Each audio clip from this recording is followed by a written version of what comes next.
can and just split the mid lane, but try and take the game home before any scaling can happen for Samsung. Otherwise, maybe it's a return to LeBlanc Town. That'd be fun. LeBlanc Town. Yep. Everybody wants to visit LeBlanc Town. Well, every SKT fan is happy when they visit LeBlanc Town. Well, except for one certain game at the midseason invitational a couple of years ago. Those ghosts are gone. They won MSI this year, Doa. That's true. That's true. They've righted that wrong. So Ekko, Rek'Sai, the first 2 picks for SKT. I can't believe we live in a world where Bengi can play Kindred. It feels like there was like a pre-Samsung SKT Game 1 and post-Samsung SKT Game 1 world, because now suddenly you have to factor in that SKT won't be forced to ban a champion like Kindred on both blue and red side. It's a good point. The Rek'Sai, though, we've seen a lot from Bengi. He's been very good on that champion for a very long time. Samsung mulling over their next 2 picks. Possibly the Ezreal Braum could work out. Would prevent the Ezreal Karma lane from coming in for SK Telecom at least. And if we do see these lock-ins, it would also be just a single-tier champion. Obviously, the build path much more simple and much earlier power spikes available to the Viktor. So already they're going for a bit more safety as you say, Rek'Sai is a staple of Bengi's playstyle and champion pool. Question is, where else do SKT want to go with their picks? The Karma served them well in Game 1, and they've been repeat picking wherever possible. Faker has actually picked the same champion in every game he's played in terms of 2 Azir series and 1 Anivia series. He hasn't actually flipped champions mid-series this season. That's true, so they're going to grab the Ashe for Bang. That's going to be kind of interesting.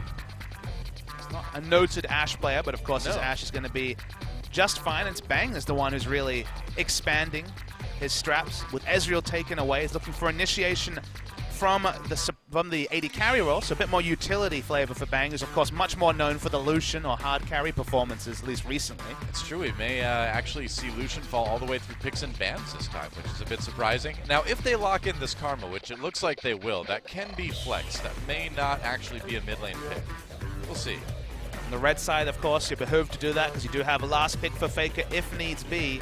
Elise still available in the jungle pool, so heavily expect that to be taken. And with the wave clear from Viktor, okay, so they're going to try something. We've seen 2 comps from Samsung. We've seen the late game team fighting comps, and we've seen the split push Fiora comps. And although they had 2-0 on the Fiora, it's been less reliable and less clean than you would expect for a team that has, on the whole, been very clean this season. Well, I agree. I mean, out of the 2 looks we've seen from Samsung this season, the Fiora split push look has seemed significantly weaker.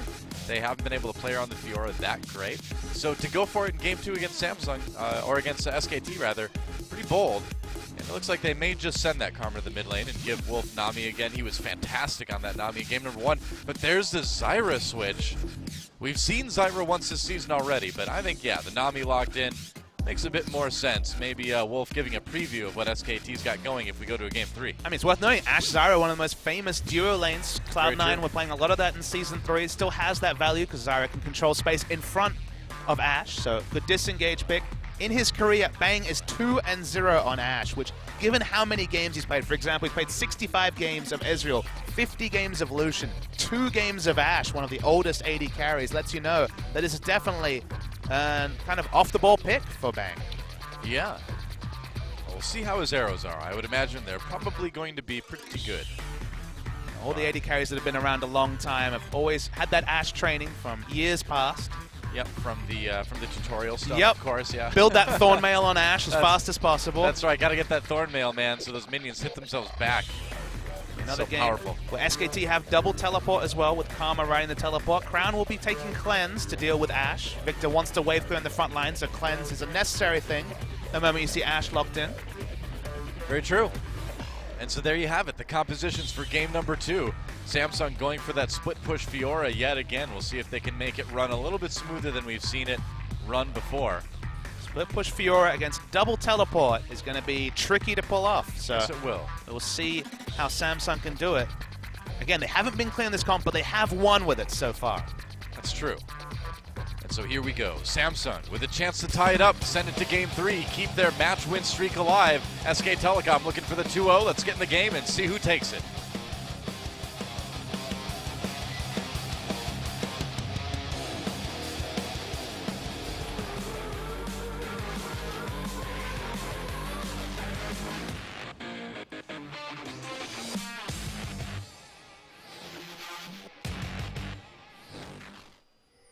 welcome to Summoner's Rift yet again. Are you kidding me? All right, well, that's Cloud Drake number 4 to start things off. 4 out of 4. Yippee. Hooray. Samsung versus SK Telecom. It was a great game 1. See what we've got for game number 2. And already a little bit of action here. Faker looking very good on that Karma in game 1. Different start to the game. You'll remember that Samsung 4-man invaded to get deep vision down, but this game they have decided to divide and conquer, so I'm going to be much more shallower vision available at level 1. Yeah. Well, that's kind of a weird start last time, wasn't it? We hardly ever see those deep invades. Getting this Fiora pick running is going to be super interesting to track. So there's different schools of thought to how you should play with a split push Fiora. Obviously, you want to get her an advantage wherever possible. Game 1, Duke had a big advantage, and consistently SKT have engineered their early game around getting Duke a freeze and getting Duke a big CS advantage, then making plays against a team that, okay, might be able to teleport in their Ekko, whoever their top laner is, but who's so far behind in CS, they can't actually be a true frontline to tank damage. So to get Fiora ahead, what I want to see is the moment that we see the post-early laning phase, i.e. when Ruler goes back, picks up his tier and is behind in stats, as we see SKT look for an invade. Oh, Wolf and Bang spotted coming into that tri-brush, so they will not be able to do any extra damage to Ruler and Wraith. But what I want to see is, the moment the tier phase comes in, because of course, Ezreal's separated into... I see some trading. Yeah, that's right. Wraith kind of missing that Q. Wolf, though, nearly getting stunned, but this is going to be a lot of poke coming out of Bang and Wolf. Ezreal's laning phase has always been separated into pre-tier and post-tier, because he's actually pretty strong level 1 with the ability to Q and auto-attack. But when he picks up the tier and has access to his E, I want to see Ruler enter bot lane, then send 3 people top. Try to snowball CuVee. We're moving into a meta on 6-11 where Trinity force top lanes, Jax versus Aurelius skill matchups are going to come up, and we're going to see a lot of jungle ganks for top lane to get the snowball going. Well, Wolf goes in really deep there, and now Ruler comes in. The exhaust goes down. Ruler flashes away. Oh. Wolf flashes as well. So Summoners used on both sides, 2 and 2, but Bang saves both of his, whereas Ruler's flash is down.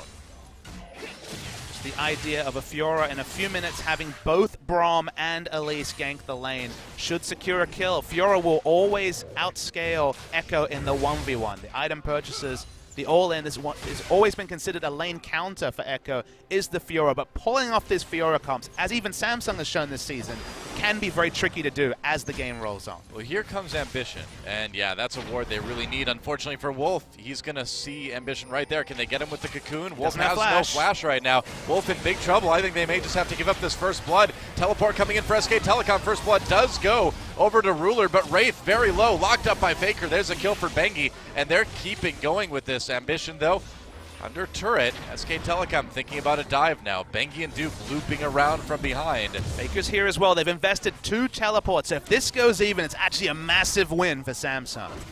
And it looks like it will. Wow. SKT not able to find the dive. Invested so much. Double teleport investment to go 1-for-1 is actually a big win for Samsung. Fiora gets to pick up the CS. We'll be able to control the wave. You can see CuVee desperately trying to push it and should get a free item purchase with the wave exactly where he wants it. Will be equalized by the time he gets back to lane. Samsung needed something like that as a tonic for their struggles in game 1, and so far so good. Yep. And an interesting start to this game already. Does mean less headaches for the next 5 minutes as double teleport was burned. Yep. Actually, Samsung with the teleport advantage, but when you're talking about a Fiora advantage with teleport, it's obviously not a massive teleport flanker unless Wraith has really got in there and gotten aggressive and got the CC down for her to play with. Well, Ruler and Wraith have done a great job this game already of setting that up because they were the ones that caused Wolf to have to burn both of his summoners. As Wolf was, pretty predictably trading as you do on Nami and just wasn't expecting the all-in. Itemization is not going to be simple for Duke because he's against a magic damage jungler and mid laner, but of course is dealing with a champion that's expected to heavily stay in lane with trade with him, so going to have to split between armor and magic resist. Yeah. May have to see Sunfire as a first purchase, although Iceborne Gauntlet is very much the armor item you want to be picking out. Probably. Faker with a little bit of a CS lead right now, so pretty even in lanes. And they're back to poking. Yeah, we still haven't seen a purchase, so yep. No tier yet for Ruler. The Banks does still have his biscuit too, so They've got a little bit more sustain. Of course, Wolf has those potions. Not to mention Nami, just with the heal, gives you a lot of survivability. Watch the top lane matchup. They should again go further and further in the advantage of CuVee with purchases. All right, here comes Wolf again. Now, he happened to catch him when Wolf was going into ward last time. Ambition sneaking in, looking for that cocoon. Bang has flash, Wolf still doesn't yet, and it looks like Ambition's going to think better of this one. Cheat towards the top. Yeah. You see the ward comes down as well, which is probably spotted out by Braum, so they have that information available. That's right. Good vision for Samsung so far. Again, they don't have as many things to think about with both teleports down, so laning phase will just be pretty quiet for now. Samsung need to impress us with this Fiora split push. Again, it's 1 game, but in general, it's felt like that's more been about the power of the 4 than necessarily being impressed by CuVee's performance on the Fiora. Yeah.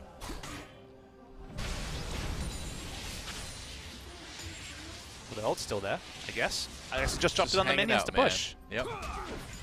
Fun. Just trying to deny CS to Faker, I suppose. Sivir finally getting a chance to shop himself. Yep.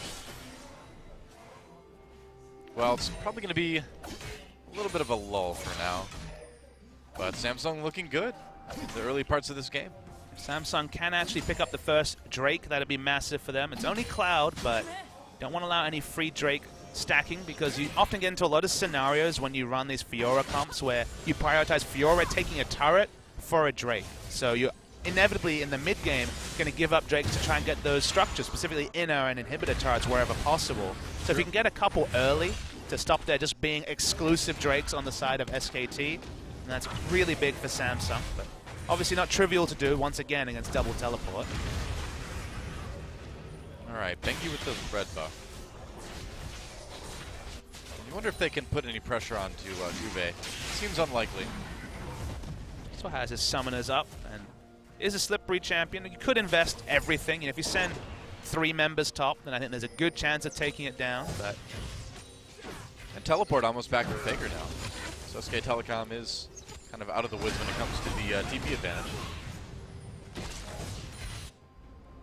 Man, another thing is Wraith's Braum was so good last game. He blocked a lot of damage. Got the stuns on the right people. Bengi fighting other Raptors, gets the little ones. Ashe arrows available, so Ambition has to be careful about how much he commits to any trades in the jungle. That's a good point. Here comes Wolf. Crown coming down as well. A little bit of damage with the ebb and flow.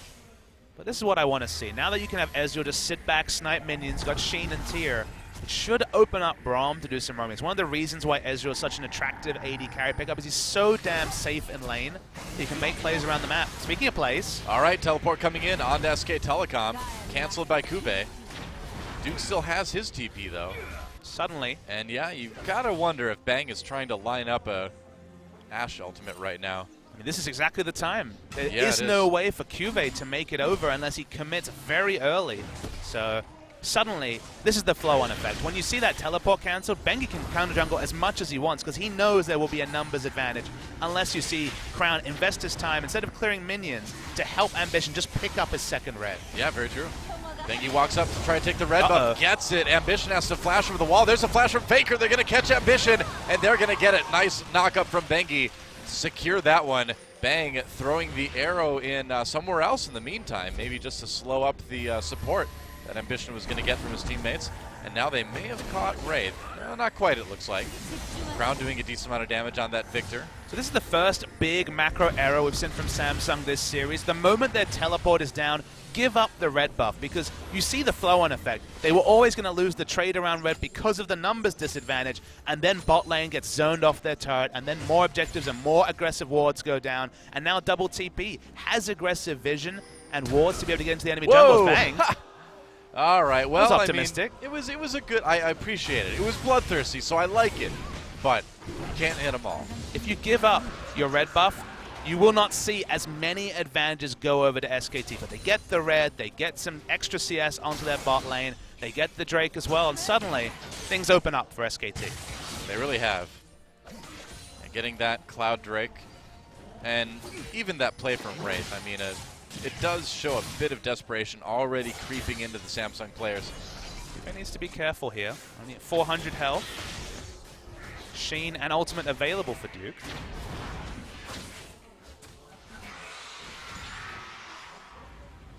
Teleport should be up in just over a minute, so that's when things can be... You can be a bit more aggressive when you're Samsung, but for now, very much head between your legs. You need to be very, very defensive. Is that how you're defensive? I meant tail between your legs, but you know. Oh, okay, I was going to say, that's an interesting pose.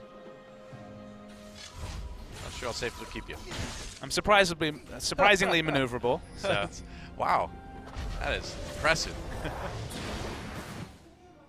Faker's look really good on this Karma, too. You know, we did talk earlier about the issues that he kind of had on that champion at the end of last season, but it seems like, so far anyway, a lot of those have been solved. He got caught being too aggressive in game one, then the aggression paid off and they got the picks. So he does that on every champion, though. Sure. You get the good with the bad with Faker, and it's a lot more of the good, it turns out. The over-aggression tends to enable the big plays once in a while. Pretty often, I should say, actually. Braum comes back, has his 2 Hex Core upgrades, so basically going to be wave clear city from him in the mid lane. Yep. And CuVee, Duke has actually managed to even up the CS up in that top lane. We just haven't seen Elise have any impact around the top lane, so yeah. It's been a game where CuVee's kind of had to be on the back foot, even though he had 12 CS advantage when Duke invested his teleport for no gain in bot lane. Well, it kind of feels like Ambition is a little bit thrown off by what's happened so far in this game. I mean, he's used to getting caught in the opponent's jungle. He's not used to getting caught in his own jungle, though. Yeah, this is fair, and he's 20 CS behind Bengi as well. Yeah. Speaking of Bengi. Oh, Wraith. Getting caught. Pops the Braum ultimate, trying to go a nice arrow from Bang to secure that one. Or not. Actually, Ruler getting close to the wall. Wraith hops over, and he may get under turret just in time. Looks like he will. Still super low, though. I don't know. This is a pretty dangerous spot for Wraith and Ruler. Faker teleported, but not to the bot lane, so yep. Once again, SKT commit a lot for no gain. Yeah, they do. They will continue to control this red side jungle of Samsung. And Faker dueling with Crown. Crown a bit low there, gets the stun. Crown tries to get away, drops that Chaos Storm. Looks like it's going to be enough. Crown so steadfast in his summoners, did not use Flash during that engage. Didn't use his cleanse either. Means the Viktor has to back away. There's a lot of pressure for SKT in the bot, and it's just as blue spawns, so they will be able to look for a couple of extra objectives. Could have been the Rift Herald, but they haven't started that. Seems to just be the blue buff investment, and with CuVee chunked out, no way for Samsung to stop it. Yeah. And Faker grabs Samsung's blue buff now. Teleport used to get CuVee back into top lane. He doesn't want to lose that turret, but he's going right into a trap. There's SK Telecom. Fiora might be in trouble. Grand challenge popped onto Bengi as Faker and Duke come in for this kill. What should be a pretty easy one. Duke taking some damage, and in the end, the kill goes to Faker. That was close. CuVee made a fight out of it, but SK Telecom got him in the end. Even though CuVee had the dance moves, it was the teleport you have to take issue with. They knew that SKT was around their blue buff. Why would you teleport into the middle of what can be a very quick and clean 3-man turret dive? So CuVee kind of brought that one on himself, and now Fiora starts to get set behind. She was already losing out on CS, allowing Duke back into the lane, and that's only going to continue now. A Crown did get a lot of damage onto that mid lane turret, so at least they got a little bit of something out of it. But it's pretty rough for Samsung in that little chain of events. You know, in another world, you'd be like, okay, they swapped. Oh. Well, Flash Cocoon hits Wolf. Bang trying to zone out. Ambition goes in for a 2-shot barrage, comes through. Wolf with the heal. Summoner heal from Bang helps keep him alive. Nice Aqua Prison onto Wraith. Bang looking for it. Can he get the kill here? He used the Ashe arrow. Here comes Bengi going in for the knockup onto Wraith. Gets stunned by the Braum ult first, though. Doesn't stop him from getting the kill. It's a 1-for-1 trade in the end. And I believe SK Telecom will take that. They did get the top lane turret as well. They got the top lane turret. It wasn't a trade for mid, but a small point I wanted to bring up was that if we saw the mid lane for top turret trade, you'd be like, okay, an extra kill to SKT, but Samsung got the mid turret. That opens up the map. Remember, Samsung aren't playing a team comp that actually benefits from getting that deep vision. Obviously, everyone loves vision, but it's not Maokai teleporting behind. It's a Fiora who basically wants to be parked in the opposite lane to wherever the action is happening. So because they don't have a teleport flank comp, mid lane turret is slightly lower priority, so the trade wouldn't be as attractive as in any other game. It's very true.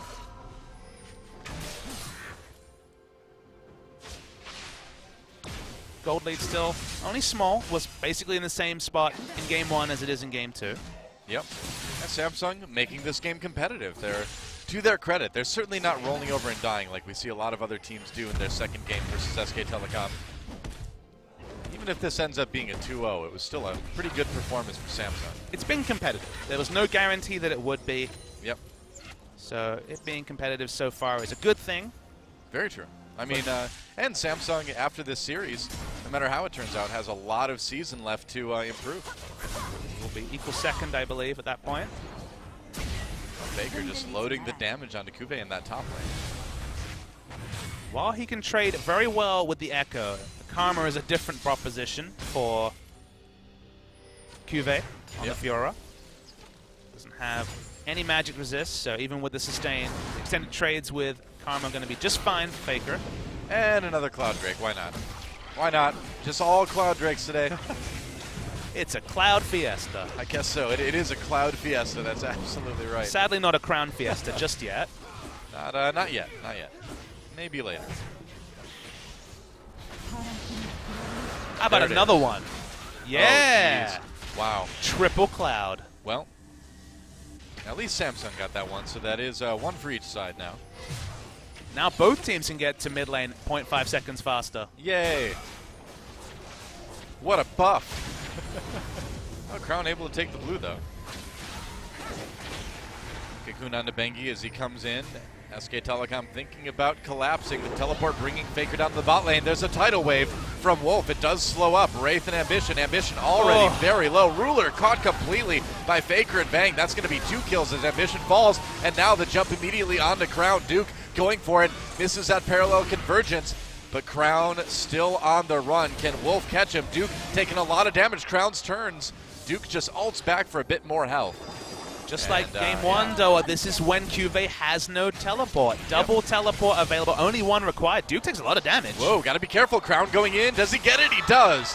Duke overstaying his welcome in that mid lane, and Crown, a great mid laner, certainly capitalizes on that. Samsung can get this top lane turret. Fiora gets some more free time with the minion wave. Okay, it'll be a turret trade, but not the worst trade once again. But this is what happens with teleport advantages, and it's always so well timed by SKT. It's when CuVee can't be there, so again, it can be, at worst, a 5v4 from the side of SKT. It's a good commitment.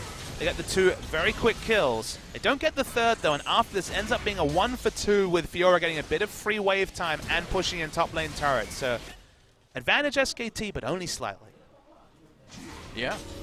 I mean, it's kind of like what we saw in the first game, though. We saw those even trades as far as objectives went, and in the end, SK Telecom just had that moment where they decided to win the game, and then they did.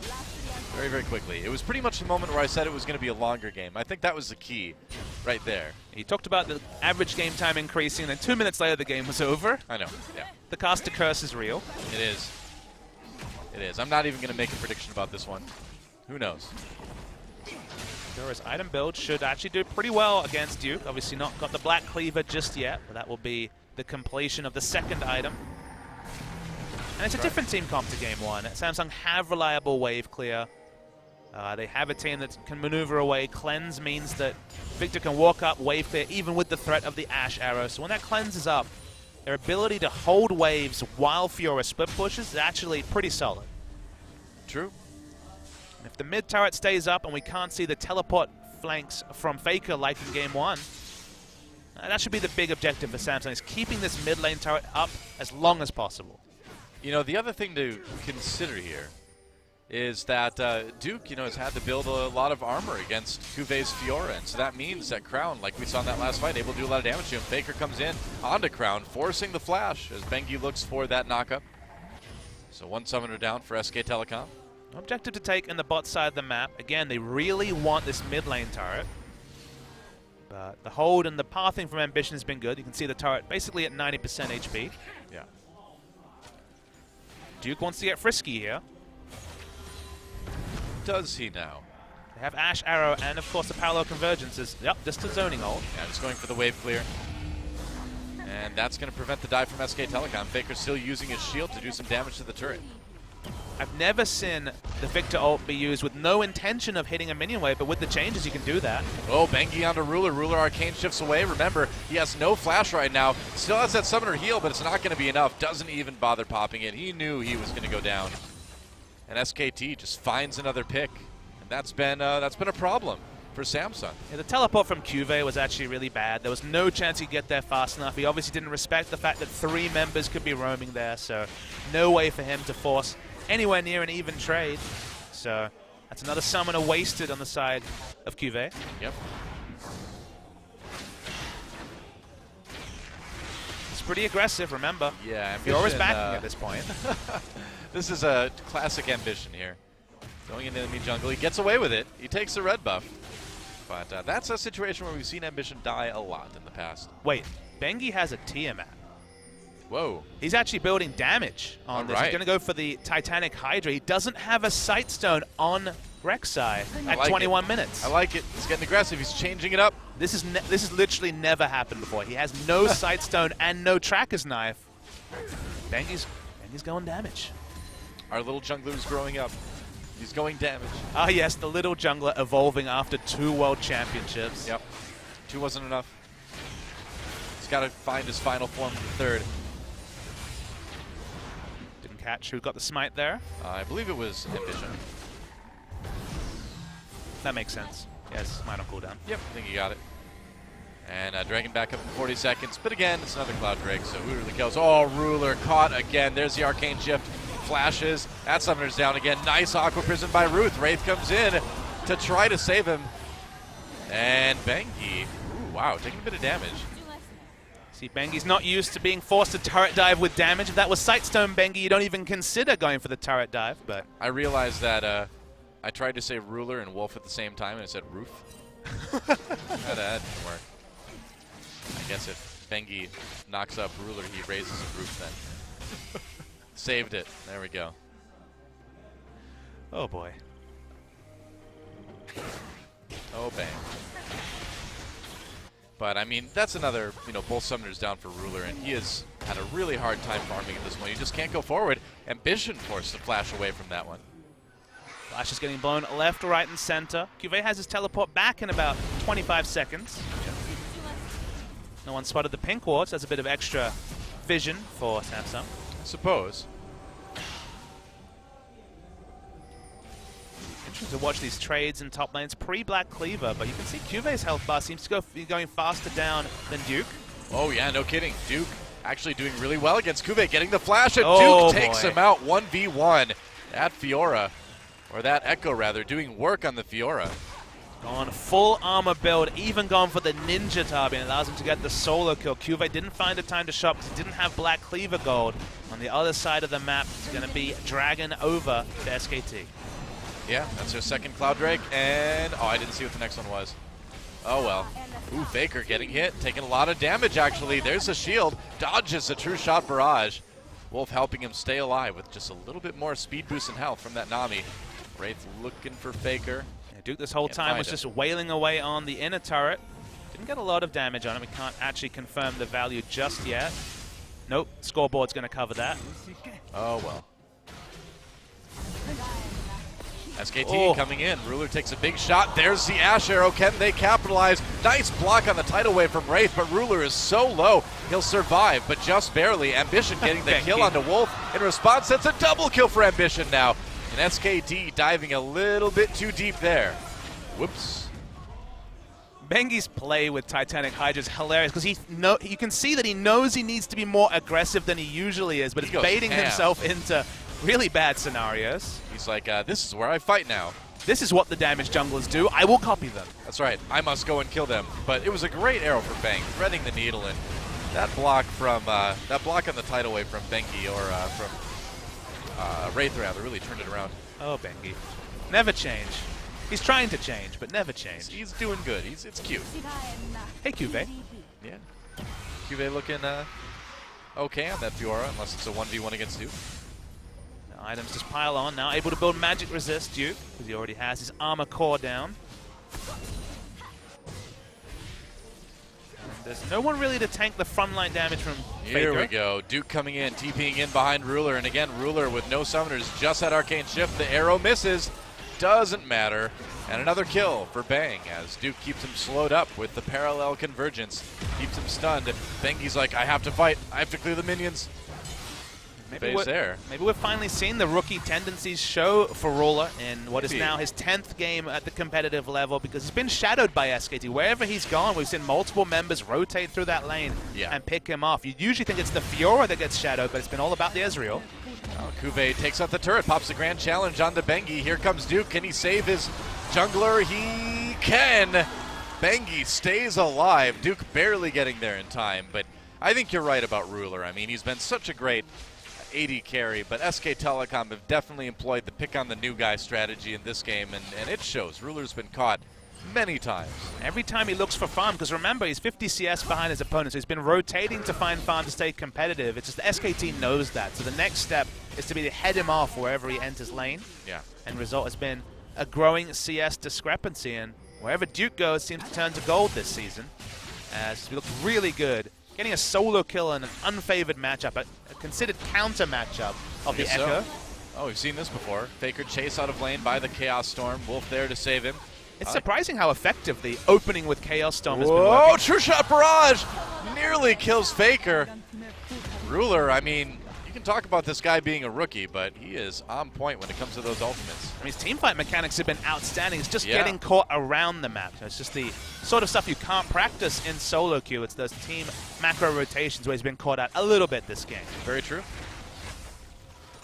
All right, they do get the mid lane turret there as well. And SK Telecom has still not been able to get it on the Samsung side. Or to grow any semblance of a gold lead. It's 1,200 gold, which, again, not a big story at 27 minutes. The Drakes, there are 3 of them, 2 of them to SKT, but they are Cloud Drakes, so once again, non-combat related stats. Oh, arrow onto Wraith. Gets blown up. There it is, and Duke coming in from behind. Duke picks up that kill in the end. There's the tidal wave forcing the flash out of Crown.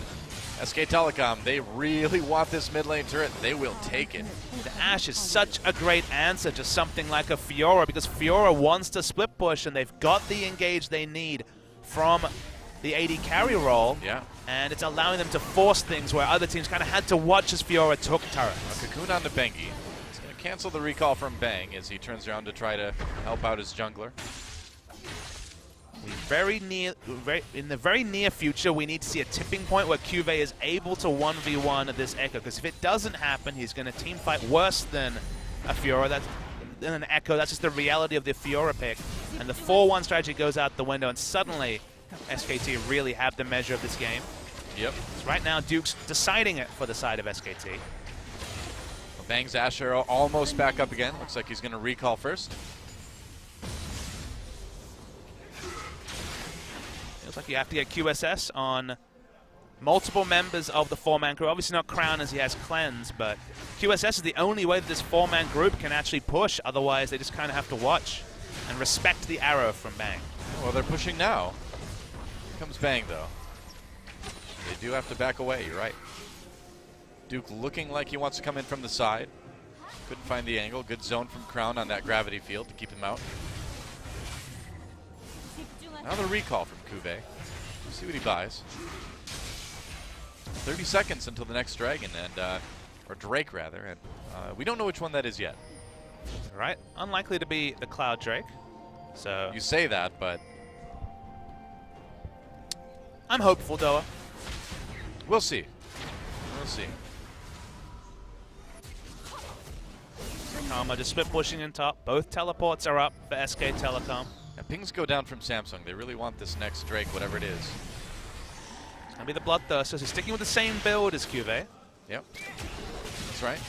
Look at the damage just from one single E from Duke. I know. CuVee, I mean, he's gone pure damage, like we said on that Fiora, so. But what do you achieve if you have to hang back the moment that the champion that you so-called counter enters lane? It just doesn't have pressure, which is 2 levels behind, so a bit understandable. That is an Infernal Drake. And there's the arrow onto Ambition. SK Telecom wants to engage here. Ruler chased away by Bengi. Duke there as well. Ruler just continuously on the defensive. Nice tidal wave comes through. Oh, it only hits Ruler though. I thought I was going to get a lot more, but they got a lot of summoners out of Samsung. The poke on the AD carry may be enough, and this Infernal Drake is huge. A big damage boost for SK Telecom. Faker just distracted people in the mid lane. Nice play from Crown, and Faker will get taken out, but I'd say that's worth it. They just got the Infernal Drake. Unless, of course, they can take a Baron off the back of this Doa. Yeah, that's true. They may be able to. The death timers are above 40 seconds right now. Looks like, given they've meandered for the first few seconds, that's not going to happen. So as you say, Infernal Drake for one pick, not massive for the side of Samsung. The big story, though, is CuVee wasn't at the fight. It was another 5v4 that didn't get a lot for SKT, but CuVee hasn't been split pushing and he hasn't been impacting fights. So that lets you know that at the moment he's been pretty anonymous on this Fiora. Right. And so, SKT. A slightly bigger gold lead, but really not much of one at all. It's been, you know, almost, I would say, a closer game than game one. Have to agree. Will the Bloodthirster be the tipping point where CuVee can actually apply pressure to Duke, or will just getting to the same level, because it's worth noting he's been a level to 2 levels behind consistently, be enough for him? He's not going to show. He's very overextended this one. He's bringing Elise over. Can they 2v1 this Ekko? I think they might be able to, yeah. Duke playing with fire here. And it is a 2v1. They're going to try to make a play. Duke, though, just backing into that parallel convergence. Yep, just good zoning, and you really can't engage on that. Yeah, the moment the Cocoon goes wide, there's no way for them to look for even the world's most optimistic attempt to chase down the kill onto this Ekko. Very true. Well, there's a grand challenge from CuVee. He's just going to go for the 1v1. Duke can still ultimate. He can still ult back to gain a bit of health, but it looks like he's just going to run away. Yeah, both players had Flash available, so Flash was down on Duke. Maybe you take it. No recall. Oh, he's going to try it. SKT milling around that Baron, though. They've got the teleport if they need to bring Duke in. Duke kept everything available, has teleport himself. CuVee's going to back. Remember, if he does teleport into a fight, he's still about 20 seconds away from Grand Challenge. Yeah. The map pressure this Karma pick brings, and the moment she exits a lane, walks in, you don't want to face check her damage. That allows Bengi to continue to get really good ward control. Very true. Note down this game as a timestamp. It's 30+ minutes in, and Bengi still doesn't have a Sightstone or a Tracker's Knife. Wow. Super aggro Bengi. I like it. Battle Bengi. Battle Bengi, right. He is the Battle Ward now. Battle Ward 2.0. He has the highest First Blood participation in the league.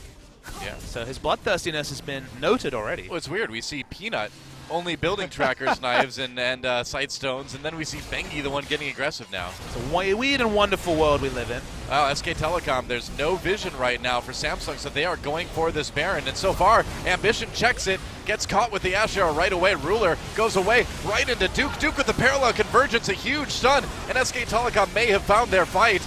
Ruler backs away, Duke gets the kill anyway. Bengi backs off for a moment with the grand challenge on him, and Duke is just wrecking people in the back lines. Run, Crown. No, it's too late. Double kill for Duke, and SK Telecom should be able to claim an early Baron now. And Duke took so long to warm up to SKT. He had a pretty poor start to the spring season, but he is going wild in summer. His KDA is super impressive, was 19.3, highest in the league coming into this game. Only died 3 times, added a couple more deaths, but he is deciding this game, whereas CuVee has just been on the fringes, trying to get a look in. No looks past Duke. Yeah, easy Baron taken for SK Telecom. No opposition at all. Let's watch that fight again. Again, Duke's the big story here. So he just walks in. This isn't a teleport engage. The parallel converges in such a beautiful area. Gets the stun onto Ruler, who heals. Will eventually get away. Ults back in for damage. Does Duke. Chases onto Ruler. That part's great. But the second parallel convergence is also in a wonderful spot. He allows everyone to kite back. He knows how tanky he is. Continues to control space. Duke decided that fight. He was in the position. Remember, he'd roamed down just to allow him to get there faster than the Fiora. Beautiful to watch. Yeah, 5-1-4 on that Ekko now. Came into this match with a really high KDA, and looks like he's probably going to keep it. And CuVee, I mean, this Fiora, as they hand over the red buff to, or the blue buff rather, the Faker, this Fiora, again, you know, we see it used by Samsung, and it's just not working. I think the Fiora is a good champion. I think there's a way to make this Fiora comp work. It's just, you didn't feel like Samsung rotated around their split push advantage like SKT rotated around getting Duke a big CS advantage in game 1. all that play was ordered. All of it made sense. Applying pressure, opening up turret dives. That's a playstyle that could have happened. It's why I wanted to see Ezreal in the bot lane with Tia, Braum. Oh, here we go. Ultimate onto Ambition gets knocked up by the Aqua Prison as well. Wraith defensively using the Braum ultimate, but he does not make it out. And that's an easy turret take. Now for SK Telecom, I think the snowball may have begun to roll a bit too fast for Samsung to stop now.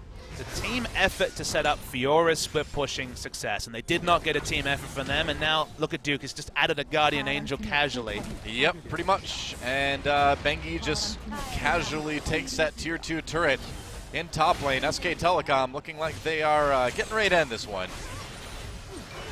We'll continue. Duke can just walk forward, no one can go anywhere near him. That's right. It's going to be the mid lane inhibitor for SKT. Yep. Wraith's back up now. What do you do? I mean, it was a good attempt by Samsung. They really actually performed pretty well today, but SK Telecom just looking, once again, so unstoppable.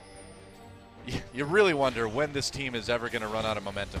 The worrying thing is that if you summarize this series to someone who didn't watch it, you know, if you're familiar with this and you're like, okay, what happened in this series? You're like, well, Samsung tried their 1-2 punch. They tried late game team fight, and then they tried Fiora split push. Those are the two strategies they've shown so far in Champion Summer, and both of them were found wanting. Yeah, very true. And I think if you're Samsung, you may have to go back to the drawing board and think of a couple new things here. Bang just grabs that red buff. He's in a ward, though. Not anymore, but a little bit risky. And there goes the inhibitor turret, already very low. Lane matchups or lane counts don't matter when there's so many items piled onto Duke. Yep. Oh, arrow onto Ambition. A nice pick yet again from SK Telecom, and they can just bounce right back and take the Elder Dragon if they want to. Duke looping around from behind, doing some decent damage. But I think they may want to fight this and end it right here. There's the tidal wave going through the middle of everything. Ruler zoned out by it. Duke on top of him already. Crown does not survive very long, and both carries taken out almost immediately by SK Telecom. And with the death timers the way they are, I think this is going to be the end of the game. They don't have a minion wave in mid, so they actually kind of have to back away. They're distracted between finishing mid, bot lane inhibitor turret, and going mid. Wow. All right, CuVee going back in, flashes back onto Bang, looking for the kill, but Bang responds with that damage from that Ashe. And it's a bit too much for CuVee to handle. Looks like they don't want to end it just yet. I don't know, I feel like they might be able to when that next minion wave comes in. Ambition coming up in 4. He's not a big threat, though, on that Elise. CuVee flashed in to kill Bang, hoping that'll be enough to stop the game ending, but doesn't look like it was. I don't think so, man. Ambition caught yet again, knocked up by the Rek'Sai. There goes Nexus Turret 1. There goes Nexus Turret 2. And so, the two undefeated teams meet, and in the end, unsurprisingly perhaps, SK Telecom gets another 2-0. Sadly, it's become increasingly an LCK summer special. Build up a team with a head of steam beating other teams around the league to face SKT, and then SKT knocks them down. They even let Samsung grab their greatest hits of their 8-0 run, the Fiora split push comp and a very solid team fight comp, and neither of them were good enough. Love the change to the mid lane picks, specifically the Karma, which gave them so much mobility. Faker made it work as he always does, and Samsung, as you said, needs to go back to the drawing board because what they had was good enough to beat other teams, but not good enough to beat SKT. I mean, what do you do? It's this SK Telecom team. It's not that other teams in Korea are bad. We know they're not. We saw how KT and the Tigers did at Worlds last year. They were great too. But SK Telecom has been on another level here in Korea for so long. Truly an amazing run for this organization, and they don't look like they're going to be slowing down anytime soon. That's why when they made those ominous words, oh, we're not really ready for summer, you know, we've had less time to practice, you took it with a grain of salt. Should have been a kilo of salt, I guess. And a truckload of salt, man, for sure. It's not really much more to say. SKT on another level to Samsung, on another level to the LCK, and increasingly on another level to the other teams in the world. I will say, though, despite the 2-0, that's probably the most any team has made